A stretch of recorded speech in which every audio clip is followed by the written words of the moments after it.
Aksidenteng nahulog mula sa bundok si Victor Aison, ang mountaineer na natagpo ang patay sa Mount Makulot sa Batangas.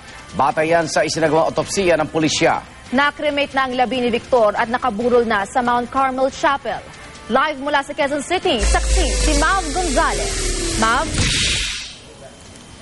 Igan Lala, sa ngayon nga cremate na ang labi ni Victor Aison, ang mountaineer na nawala sa Mount Makulot ng Semana Santa. At ngayon nga nakaburol siya dito sa Mount Carmel Chapel sa Quezon City. Sa pagluluksa ng kanyang pamilya sa pagpanaw ni Victor Aison, kasama ngayon nakikiramay at nagdarasal ang maraming mountaineer sa bansa. Ang ilan nga, personal pang dumalaw sa burol ni Victor.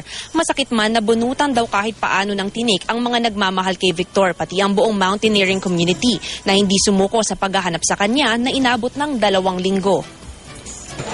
Mahal na mahal talaga niya yung pag-climb eh. So, somehow, masaya na rin kami na nagawa niya yung pinakagusto niyang gawin bago siya nawala. At the same time, nalulungkot kami kasi sana may chance na sinama niya kami or...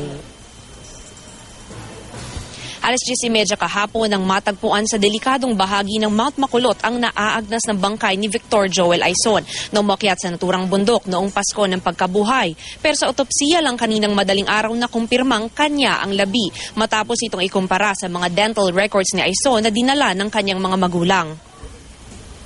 Yeah, I'll be away for a while and I'll be back.